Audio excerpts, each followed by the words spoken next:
Hello my friends, मैं सागर राज आप सभी का स्वागत करता हूं आपकी अपनी YouTube channel lockdown study with Sagar Raj में। तो फ्रेंड्स, हम लोग देख रहे थे इंडियन पॉलिटी, और इंडियन पॉलिटी के अंतर्गत हमने भाग एक को देख लिया था, जो कि भाग एक जो है वो संघ और राज्य से संबंधित था। तो हमारा जो अगला चैप्टर बनता है वो भाग दो बनता है, क्योंकि वर्तमान समय में भारतीय संविधान में 25 भाग है। तो दूसरा भाग जो आपको नागरिकता से संबंधित है, इसे इंग्लिश में हम लोग सिटीजनशिप कहते हैं। देखिए, एक छोटा सा बात आपको बता रहे हैं कि देखिए, भाग एक में हमने देखा जगह, मतलब कि राज्य का बंटवारा था कि भारत एक संघ होगा और उसमें इतने राज्य होंगे। अभी वर्तमान में 28 राज्य हैं, 9 केंद्र शासित प्रदेश है। तो जगह का बंटवारा हो गया था। तो अब उसमें रहेंगे कौन? नागरिक रहेंगे। तो इसीलिए भाग दो में हम लोग नागरिकता को पढ़ेंगे। तो आइए जानते हैं नागरिकता क्या है। भारतीय संविधान के अंतर्गत हम नागरिकता कैसे प्राप्त कर सकते हैं, कैसे नागरिकता की समाप्ति हो जाती है। भारत, देखिए, एक चीज इंपॉर्टेंट है कि भारतीय संविधान में बहुत सारे प्रावधान जो है वो किसी न किसी देश से लिए गए हैं। जिससे नागरिकता ये शब्द है, ये भी कहीं ना कहीं से लिए गए हैं। तो हम देखते हैं, लेकिन नागरिकता शब्द जो है आपको भारतीय संविधान में ब्रिटेन से लिया गया है। ब्रिटेन से लिया गया है। और ये काफी इंपॉर्टेंट क्वेश्चन भी बन जाता है कि हमारे एग्जाम में कि पूछा जाता है कि नागरिकता संबंधित प्रावधान हमारे देश में भारतीय संविधान के अंतर्गत किस देश से लिया गया है। तो उसका आंसर ब्रिटेन होगा। तो फ्रेंड्स, जानते हैं, देखिए, नागरिकता नागरिकता संबंधित जितने भी प्रावधान होंगे, मान लीजिए कि हमारा देश जब आजाद हुआ उस समय जो बना प्रावधान, सो वर्तमान में भी कुछ संशोधन करना होगा तो भाग दो के अंतर्गत ही संशोधन होगा। और इसको हम लोग आर्टिकल 5 से 11 के बीच देखते हैं। यदि मान लीजिए कोई प्रावधान करना होगा इंडियन गवर्नमेंट को या भारतीय संसद को, तो वो 5 से 11 के बीच ही संशोधन करेंगे। ऐसा नहीं है कि इसके अलावा कोई नया आर्टिकल बन जाएगा या फिर बनाना पड़ेगा। इसी के अंतर्गत मान लीजिए कुछ बनाना होगा तो 11 का ए, 5 का ए, बहुत सारे आपको आगे पढ़ेंगे और भी आर्टिकल, जिसमें बहुत सारे आर्टिकल है। 21 देखेंगे तो 21 का ए बना दिया गया है कुछ संशोधन करने के लिए, लेबर एक्ट कुछ भी है जो भी है, तो ये सब देखेंगे आगे हम। तो इसी तरह हम लोग जब भी कभी देखेंगे नागरिकता, तो नागरिकता जब भी कभी हम लोग शब्द देखेंगे, इसका मतलब हम लोग समझ जाएंगे कि भारतीय संविधान का भाग 2 और आर्टिकल 5 से 11 नागरिकता से संबंधित है। तो आइए जानते हैं नागरिकता। सबसे पहले एक प्रश्न उठता है कि नागरिकता कैसे कहते किसे है, नागरिकता का मतलब क्या होता है। तो फ्रेंड्स, नागरिकता क्या है कि एक व्यक्ति और राज्य के बीच कानूनी संबंध होता है। नागरिकता व्यक्ति और राज्य के बीच कानूनी संबंध होता है, जिसके तहत नागरिकों को, व्यक्ति को ये अधिकार मिलता है, कुछ अधिकार मिलता है, जैसे कि मत देने का अधिकार, चुनाव लड़ने का अधिकार, शिक्षा लेने का अधिकार, बहुत सारे ऐसे टॉप अधिकार मिलते हैं।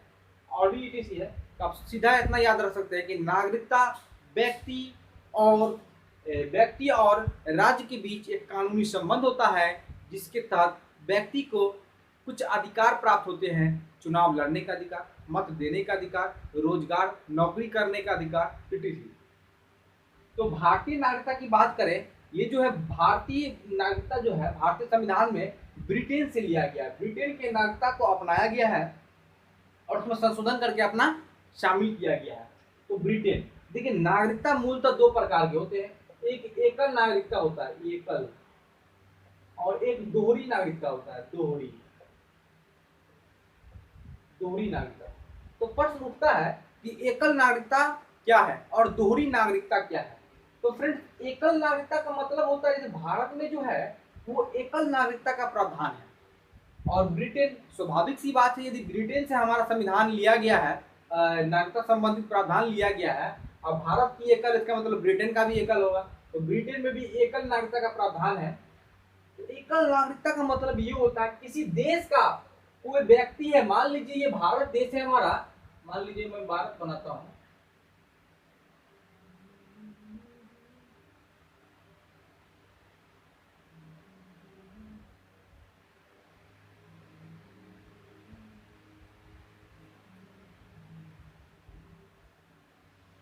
ये भारत है।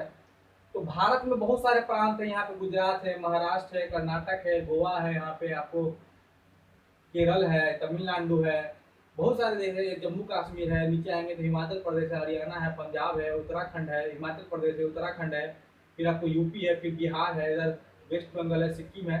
जो भी है, इतने 28 स्टेट है ऐसे करके बंटवारा है भारत का, 28 स्टेट में भी बटा हुआ वर्तमान में, और 9 केंद्र शासित प्रदेश में विभाजित है हमारा देश। तो एकल नागरिकता का मतलब हुआ कि हम किसी राज्य विशेष के नागरिक नहीं होते, हम भारत के नागरिक हैं। हम सिर्फ और सिर्फ भारत के नागरिक हैं। ऐसा नहीं कि हम बिहार के नागरिक हैं, हम महाराष्ट्र के नागरिक हैं, हम गुजरात के नागरिक हैं, किसी भी राज्य विशेष के नागरिक हम नहीं होते हैं। भारत में यही प्रावधान है कि आप सिर्फ भारत के नागरिक हैं, और जो भी नियम होगा वो सभी राज्य के जितने भी नागरिक हैं सभी के लिए एक ही नागरिकता होता है, जिसे एकल नागरिकता कहते हैं। अब दोहरी नागरिकता ये समझते, देखिए हम भारत को ही समझते हैं। दोहरी नागरिकता का मतलब ये हो गया कि पहले तो हम इंडिया के नागरिक हैं, I am citizen of India, हम इंडिया के नागरिक हैं, लेकिन जैसे बिहार में रहते हैं तो बिहार भी अपने नागरिक को नागरिकता दे, सिटीजनशिप दे। जैसे हम बिहार में हैं तो हम बिहार के भी नागरिक हैं, यूपी में है तो यूपी के है। इसका मतलब दोहरी नागरिकता हो गया, मतलब कि स्टेट अपना नागरिकता अलग देगी और देश अपना नागरिकता अलग देती है अपने नागरिक को, ये दोहरी नागरिकता होती है। और एकल नागरिकता का मतलब है आप किसी भी स्टेट से, उससे नहीं मतलब है, आप इंडिया में हैं तो आप इंडिया के नागरिक हैं, यही हमारा एकल नागरिकता है। और एकल नागरिकता का जो उदाहरण है ये भारत का नागरिकता है, ब्रिटेन का नागरिकता है, और भी देश का नागरिकता है। और दोहरी नागरिकता की बात करें, दोहरी नागरिकता का सबसे बड़ा उदाहरण जो है ये अमेरिका में देखने को मिलता है। अमेरिका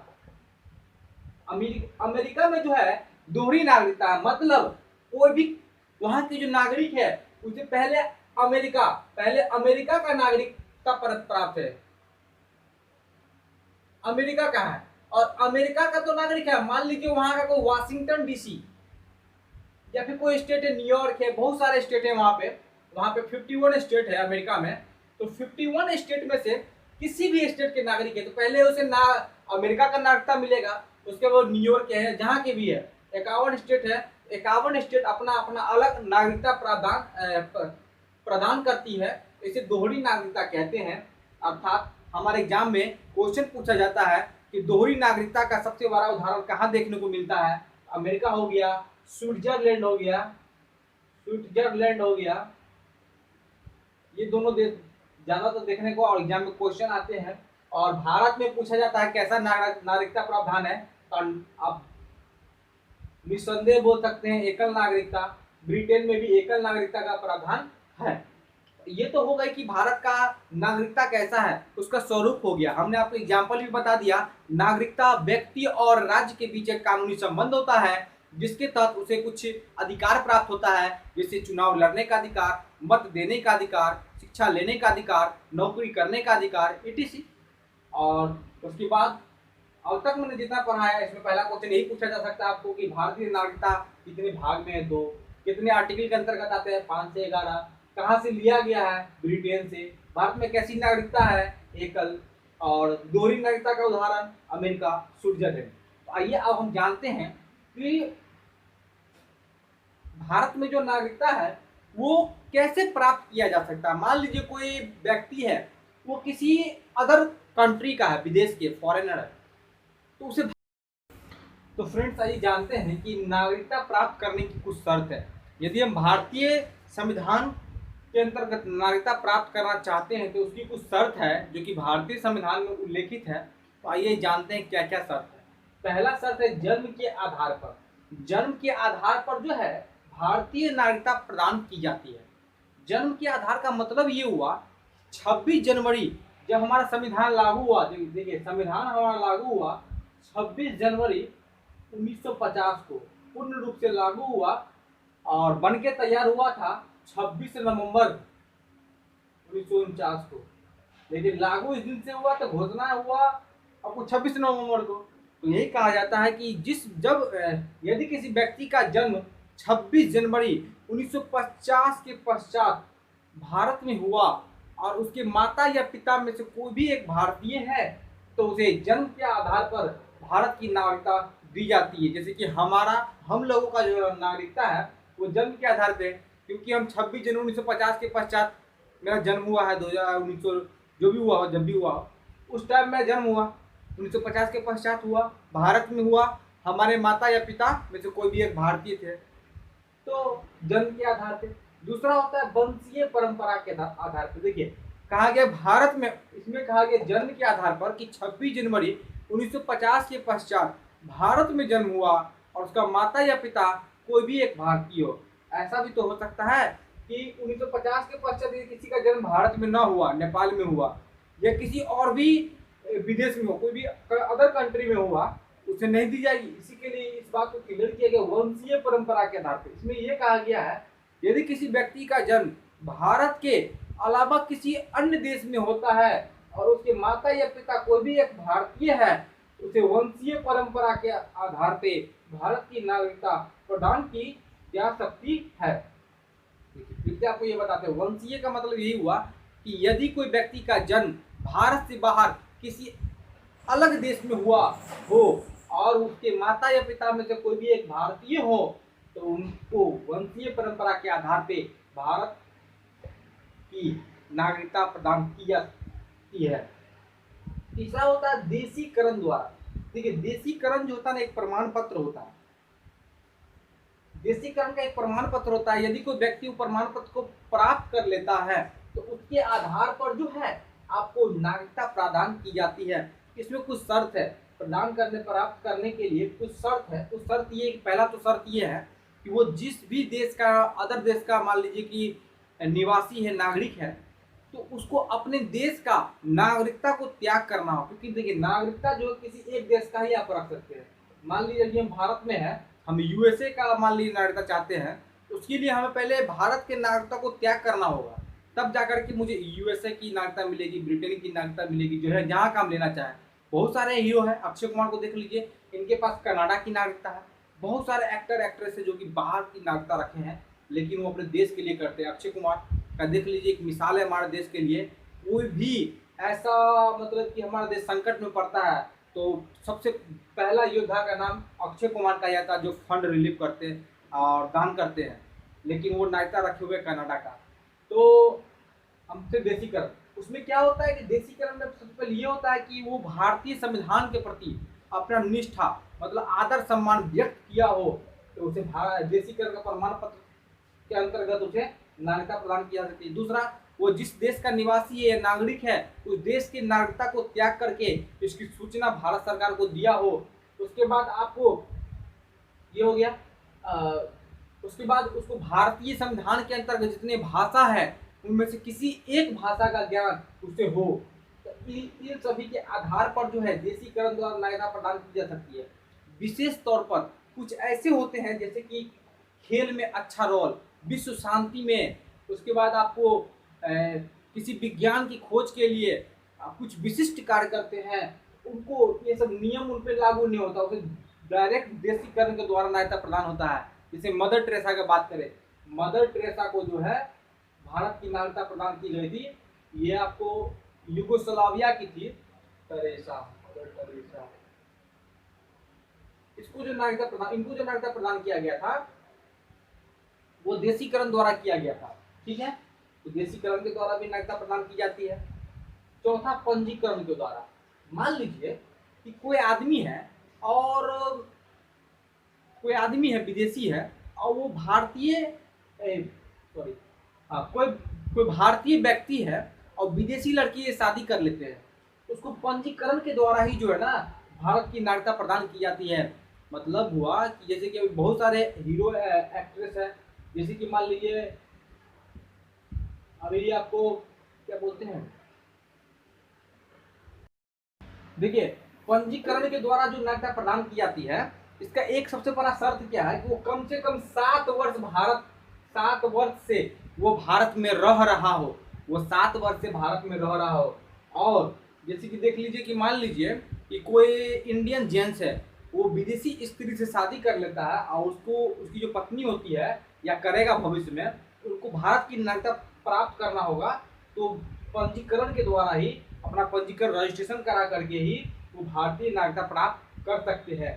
पांचवा, जो भूमि विस्तार। मान लीजिए कोई ऐसा प्रांत है अभी जो भारत के अंतर्गत नहीं आता और वो पूरा प्रांत मान लीजिए भारत में अचानक मिल जाता है, भारतीय संविधान के अंतर्गत भारतीय संसद के द्वारा भारत में मिला लिया जाता है, तो वहाँ के जो नागरिक होता है उसे स्वतः भारत की नागरिकता प्रदान प्राप्त हो जाती है। इसके लिए सिर्फ एक बार केंद्र सरकार को एक सूचना जारी करना होता है और उसके बाद जो क्षेत्र मिलाया जाता है उस क्षेत्र को ऑटोमेटिक जो है ना भारत की नागरिकता मिल जाती है। तो फ्रेंड्स, हमने जाना कि भारतीय नागरिकता प्राप्त करने की कुछ शर्त। पहला तो शर्त हमने ये देखा जन्म के आधार पे, दूसरा हमने देखा कि वंशीय परंपरा के आधार पे, तीसरा देखा देशीयकरण के द्वारा, चौथा पंजीकरण के द्वारा, पांचवा भूमि विस्तार के द्वारा हम लोग भारत की नागरिकता प्रदान करते हैं। तो आइए फ्रेंड्स, आप जानते हैं, हमने अभी जाना कि भारतीय नागरिकता कैसे प्राप्त किया जाता है और हम देखते हैं भारतीय नागरिकता को समाप्त करने की क्या क्या शर्त है, क्या लोग करेगा जिससे भारत की नागरिकता समाप्त हो जाएगा। सबसे पहला ये है कि संविधान का अनादर,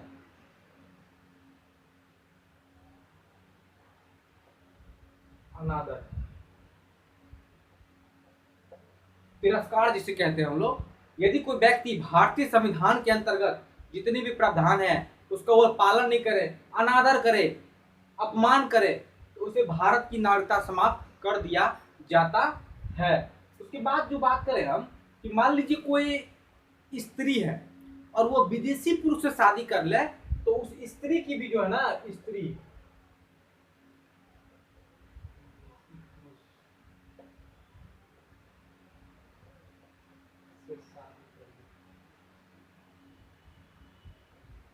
कोई स्त्री मान ली विदेशी पुरुष से शादी कर लेते हैं तो उसकी भी जो है ना भारत की नागरिकता समाप्त हो जाती है। लेकिन आप यहाँ पे बोलेंगे कि आपने तो ये बताया, लेकिन अभी बहुत सारा ऐसे हमारे इंडिया की स्त्री, जैसे कि आपको मान ली प्रियंका चोपड़ा हो गई, आपको सानिया मिर्जा हो गई, तो उसका ये क्यों नहीं किया? देखिए, वो लोग जो देशीकरण, लोग किसी विशिष्ट कार्य के लिए भारत को उन्होंने सम्मान दिलाया। जैसे सानिया मिर्जा भारत के लिए बहुत कुछ की है, तो इसके कारण उन लोगों से पूछा जाता है, उसकी स्वेच्छा के अनुसार जो है ना वो नागरिकता रखे तो रखा जाता है, नहीं त्याग करे तो त्याग किया जाता है, तो उसके आधार पर किया जाता है। ये जो बात है कॉमन के लिए है। यदि कोई स्त्री अपने मन से शादी कर लेती विदेशी पुरुष से, तो उसको जो है भारतीय संविधान के अंतर्गत जो है भारत की नागरिकता छीन ली जाती है। और जो कुछ उत्कृष्ट कार्य में, ये कला कृति, विज्ञान, आपको किसी खोज, किसी मतलब किसी एक खेल कूद में आगे है, उसमें भारत को सम्मान दिला चुकी है, उस लोगों की इच्छा के अनुसार रहता है। दूसरा होता है कि यदि कोई, तीसरा है, ये पहला देखा, दूसरा देखा, और तीसरा जो है यदि कोई व्यक्ति जो है ना स्वेच्छा से अदर देश का, किसी अदर कंट्री का नागरिकता प्राप्त कर ले, अदर कंट्री का यदि मान लीजिए स्वेच्छा से नागरिकता प्राप्त कर लेता है ना, तो उसको जो है भारतीय संविधान के अंतर्गत जो है आपको क्या बोलते हैं, भारत की नागरिकता समाप्त कर दी जाती है। चौथा जो है, कोई व्यक्ति मान लीजिए 7 वर्ष लगातार 7 वर्ष, यदि आप लगातार 7 वर्ष भारत से बाहर रहे तो भी भारत की नागरिकता समाप्त हो जाती है। और भी यही सब है। मेनली देखिए, संविधान का अनादर करे, कोई स्त्री विदेशी पुरुष से शादी कर ले, उसके बाद आपको कोई व्यक्ति स्वेच्छा से किसी अदर देश का आपको नागरिकता ग्रहण कर ले तो भारत की नागरिकता समाप्त हो जाता है। कोई व्यक्ति मान लीजिए 7 साल तक लगातार भारत से बाहर रहा हो तो उसकी भी नागरिकता जो है ना समाप्त हो जाती है। कोई व्यक्ति मान लीजिए कि छल कपट से जो है ना, जैसे कि मान लीजिए हमने देखा पंजीकरण देखा था, देशीकरण देखा था, तो कोई व्यक्ति छल कपट से भारत की नागरिकता प्राप्त कर ले, भारत सरकार को धूल में, आंख में धूल झोंककर, छल कपट, भारत सरकार के आंख में धूल झोंक करके कोई फ्रॉड करके वो पंजीकरण के द्वारा किसी माध्यम से भारत की नागरिकता प्राप्त कर ले, भारत सरकार को पता चल जाता है, उसकी ऑटोमेटिक जो है ना भारत की नागरिकता समाप्त हो जाती है। दूसरा, और उसके छठा बात करें, मान लीजिए कोई व्यक्ति मान लीजिए कि भारत का नागरिकता पंजीकरण के द्वारा लिया है, लेकिन वो 5 साल के अंदर ही किसी जुर्म में पकड़ा जाता है, 2 साल की सजा हो जाती है, तो उसकी भारत की नागरिकता समाप्त हो जाती है। यही सब है भारत की नागरिकता। तो हमने देखा कि भारत की नागरिकता कैसे प्राप्त की जाती है, कैसे समाप्त हो जाती है। अब हम देखते थे कि हमने बताया था 5 से 11, आर्टिकल 5 से 11 भारतीय नागरिकता का वर्णन है। तो हम देखते हैं 5 से 11 के बीच में क्या क्या है, एक मिनट देख लेते हैं हम लोग।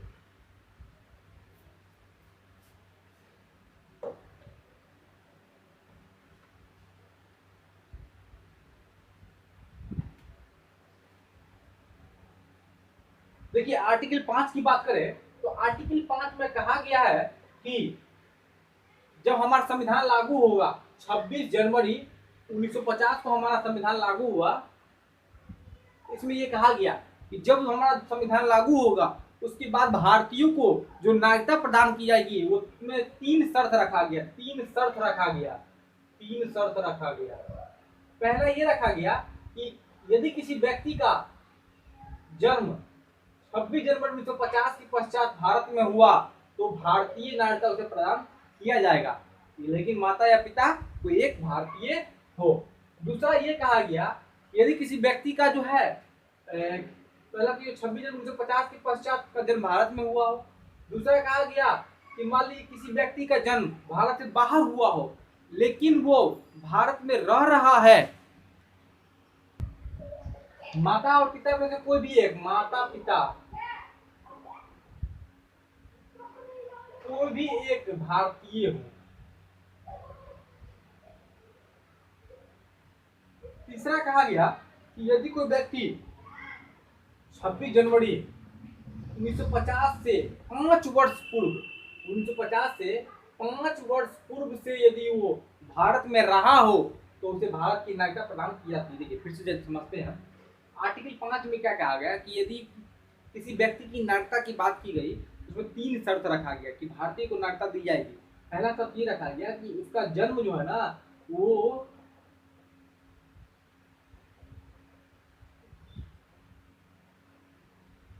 कहा गया कि 26 जनवरी 1950 के पश्चात यदि किसी व्यक्ति का जन्म भारत में होगा तो उसे भारतीय संविधान के अंतर्गत भारत की नागरिकता प्रदान की जाएगी। दूसरा कहा गया माता या पिता में से कोई भी एक भारतीय हो तो भी उसे भारत की नागरिकता प्रदान की जाएगी।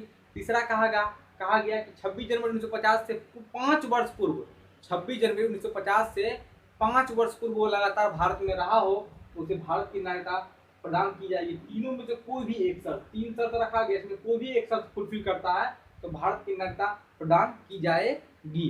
आइए देखते हैं 6 में क्या है। हम लोग बात करते हैं आर्टिकल 6 की। तो आर्टिकल 6 में ये कहा गया कि कोई व्यक्ति, मान लीजिए कि हमारा देश आज़ाद हुआ आपको 15 अगस्त 1947 को, तो लॉर्ड माउंटबेटन योजना के अंतर्गत भारत से पाकिस्तान अलग हुआ। तो उसमें ये कहा गया कि जो व्यक्ति पाकिस्तान में चले गए हैं और वो व्यक्ति भारत में पाक से भारत आना चाहते हैं और वो आ गए, मतलब कि आए हैं आज़ादी के बाद, जो व्यक्ति 1 जुलाई 1948 तक भारत में आ गए हैं तो उसे आर्टिकल 6 के तहत भारत की नागरिकता प्रदान की जाएगी। अर्थात देखिए पाकिस्तान से भारत को प्रवजन मतलब आना, पाकिस्तान को छोड़कर जो व्यक्ति 1 जुलाई 1948 तक भारत में आ गए हैं उसे आर्टिकल 6 के तहत भारत की नागरिकता प्रदान की जाएगी। ठीक देखिए सर, आर्टिकल 7 में कहा गया कि पाकिस्तान से भारत को भारत से पाक को प्रबंधन करने वाले व्यक्ति, देखिए जब हमारा देश आज़ाद हुआ तो बहुत सारे व्यक्ति का इतना मन था कि हम पाकिस्तान में मिले तो चले गए, लेकिन उसे लगा नहीं हम गलत किए तो वो 1 मार्च 1947 को तो बंटवारा हुआ तो वो चले गए थे। लेकिन क्या हुआ कि वो भारत आना चाहते थे, उसे कहा गया ठीक है जब तुम भारत से पाकिस्तान चले गए थे लेकिन तुम फिर आए हो पाकिस्तान से भारत आ रहे हो, तुम्हें कुछ दंड भी मिलना चाहिए। तो कहा गया कि आर्टिकल 7 में कि जो व्यक्ति भारत से पाकिस्तान चले गए थे लेकिन फिर पाकिस्तान से भारत आना चाहते हैं तो उसके लिए एक शर्त होगा, 6 माह पहले भारत में रहे, तुम दल बदलू है, 2 महीना में वहाँ चले गए फिर यहाँ चले गए तो तुम 6 माह लगातार भारत में रहो और अपना पंजीकरण कराओ और पंजीकरण के द्वारा जो है तुमको पंजीकरण के तहत जो तुमको भारत की नागरिकता प्रदान की जाएगी। आर्टिकल 7 में कहा गया कि पाक से जो व्यक्ति भारत से पाकिस्तान चला गया था लेकिन फिर वो पाकिस्तान से भारत में आना चाहता था तो कहा गया कि तुम जो है ना 6 माह भारत में रहो, उसके पंजीकरण कराओ और पंजीकरण के माध्यम से आर्टिकल 7 के अंतर्गत तुमको भारत की नागरिकता प्रदान की जाएगी। उसके बाद देखिए आर्टिकल 8 की बात करें तो आर्टिकल 8 हमने लिखा है विदेश में भारतीय मूल के नागरिक। देखिए बहुत सारे भारतीय है जो पेशा धंधा के लिए, पैसे के लिए, जॉब के लिए विदेश में जाके बसे हुए हैं। तो जो विदेश में जाके बसे हुए हैं उससे संबंधित जो आर्टिकल है वो 8 है। जो व्यक्ति विदेश में जाकर के रह रहे हैं और वो भारतीय है उसे जो नागरिकता उसका कंटिन्यू रहेगा तो उसका नागरिकता रहेगा। ये आर्टिकल 8 में कहा गया है कि जो व्यक्ति विदेश में रह रहे हैं भारतीय हैं, कोई पढ़ने के लिए गए हैं, कोई कमाने के लिए गए हैं, उनकी नागरिकता जो है ना, उसको नागरिकता उनके पास रहेंगे। इसी संबंधित बात जो आर्टिकल 8 में कहा गया। 9 की बात क्या है, तो 9 में ये कहा गया है कि कोई भी व्यक्ति यदि किसी भी देश का नागरिकता प्राप्त कर लेता है तो उसकी भारत की नागरिकता स्वतः समाप्त हो जाएगी। हमने लिखा है कोई देश की नागरिकता प्राप्त करने पर, कोई अन्य देश होगा, कोई अन्य देश की नागरिकता प्राप्त करने पर भारत की नागरिकता स्वतः समाप्त हो जाएगी।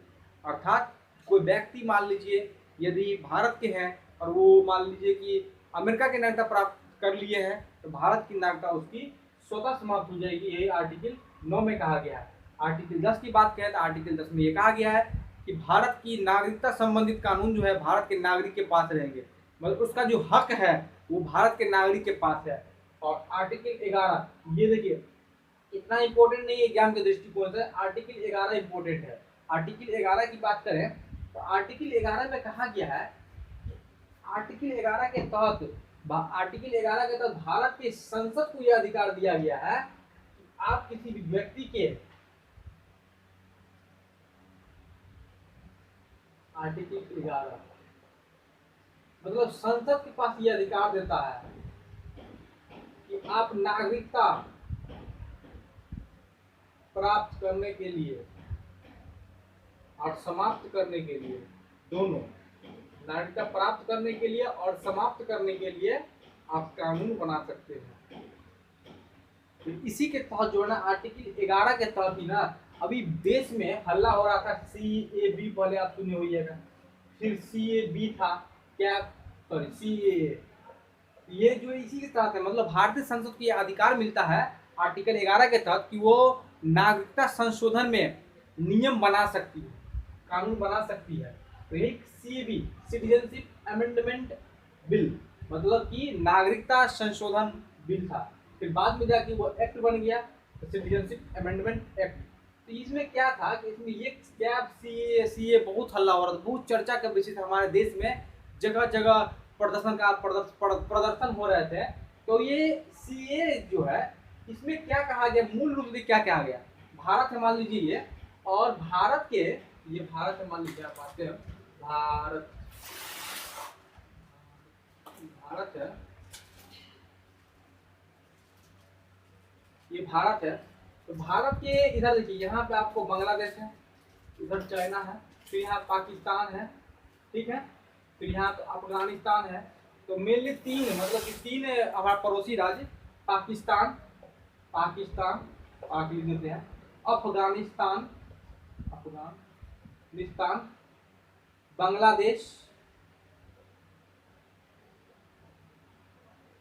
बांग्लादेश में छह अल्पसंख्यक।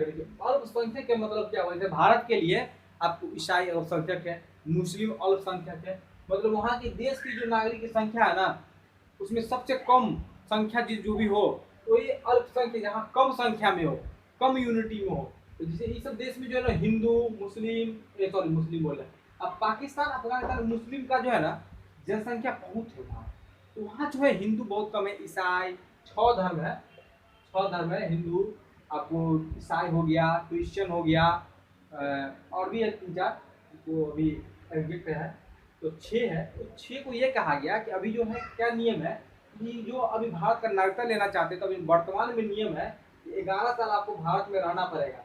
इसी को घटा के इस बिल के माध्यम से 6 वर्ष कर दिया गया। ये जो 6 अल्पसंख्यक है उसमें मुस्लिम को सिर्फ ऐड नहीं किया गया, ये 6 अल्पसंख्यक है ये भारत में मिलना चाह रहे हैं क्योंकि ये शोषण वहाँ पर शोषण का शिकार हो रहे हैं। पाकिस्तान अफगानिस्तान बांग्लादेश में हिंदू लोग जो है और भी जो अल्पसंख्यक है वो शोषण का शिकार हो रहा है, उस पर दबाव बनाया जाता है। इस सबको मद्देनजर रखते हुए भारत सरकार ने निर्णय लिया कि जो 11 वर्ष उसका भारत में रहने का नियम है कि 11 वर्ष भारत में रहोगे तो तुम्हें भारत की नागरिकता प्रदान की जाएगी। इस 11 वर्ष से घटा करके इंडिया सरकार ने 6 वर्ष करने का प्रस्ताव रखा था, इसी को CAB कहा गया। इसी के कारण मुस्लिम में ये अपने आया कि हम मुस्लिम है तो मुस्लिम को भी ऐड करो, लेकिन ऐसा कुछ भारत सही बात है अल्पसंख्यक है वहाँ पर तो मुस्लिम का तो पूर्ण तो है ही, वहाँ पूर्ण देश है पाकिस्तान मुस्लिम कंटिनेंट के नाम से जाना जाता है। अफगानिस्तान बांग्लादेश का क्रिकेट का बात एक भी आप खिलाड़ी देख लीजिए, प्लेइंग 11 देखिएगा उसमें कितने हिंदू या अदर कास्ट के रहते हैं, सब तो मुस्लिम ही रहते हैं। तो इसी के लिए उस 11 वर्ष उसका था ना निर्धारण 11 वर्ष भारत में रहेंगे, उसी को घटा के 6 वर्ष कर दिया गया। लेकिन ये भारत है, भारत के लोग बहुत ज़्यादा ही कुछ समझने लगते हैं।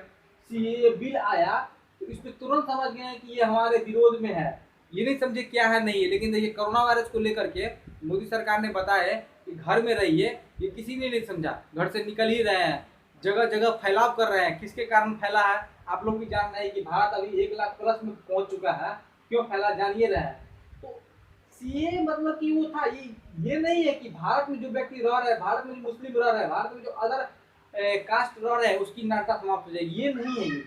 ये बिल ये था कि जो रह रहे हैं अदर कंट्री में, ये 3 देश में रह रहे हैं, वहाँ जो अल्पसंख्यक है तो उसको भारत में रहने की, भारत की नागरिकता प्राप्त करनी है तो 11 वर्ष जो रहने की पहले थी सीमा निर्धारण की, 11 वर्ष आप भारत में रहिएगा तो आपको भारत की नागरिकता प्रदान की जाएगी। इसको घटा के 6 वर्ष करने का प्रस्ताव रखा गया, बस यही है। और लोग कुछ और समझ रहे हैं, खैर छोड़िए, हमको एग्जाम के दृष्टिकोण से चलना है। तो अभी सबसे नागरिकता संशोधन बिल में सबसे करंट जो है, अभी सीए चर्चा का विषय था, सीए पहले सीए भी था, बाद में एक्ट हो गया ये। तो चलिए आज के लिए इतना ही। हमारा इसके साथ हमने देखा कि भारत की नागरिकता हम कैसे प्राप्त कर सकते हैं, कैसे समाप्त हो जाती है। आर्टिकल 5 के अंतर्गत देखा कि 3 शर्त रखे गए थे, व्यक्ति कोई भी 3 में से कोई भी एक शर्त पूरा करते तो भारत की नागरिकता प्राप्त की जा सकती है। 6 में देखा कि जो पाकिस्तान से भारत आए उसको 1 जुलाई 1948 से पहले आया उसे भारत की नागरिकता प्रदान की गई। उसके बाद 7 में देखें कि जो व्यक्ति आज़ादी के समय भारत से पाकिस्तान चले गए थे लेकिन वो भारत से पुनः पाकिस्तान से भारत आना चाहते थे, उसके लिए भी आर्टिकल 7 के तहत भारत की नागरिकता प्रदान की गई। आर्टिकल 8 में हमने देखा कि जो व्यक्ति भारत के हैं और विदेश में जाकर के बसे हुए हैं, नौकरी कर रहे हैं, कोई पढ़ाई कर रहे हैं तो उसकी नागरिकता रहेगी, वो आर्टिकल 8 के तहत रखी गई है। 9 में ये कहा गया है कि यदि कोई भी व्यक्ति किसी अदर देश की नागरिकता को अपना लेता है तो उसकी नागरिकता भारत की स्वतः समाप्त हो जाएगी।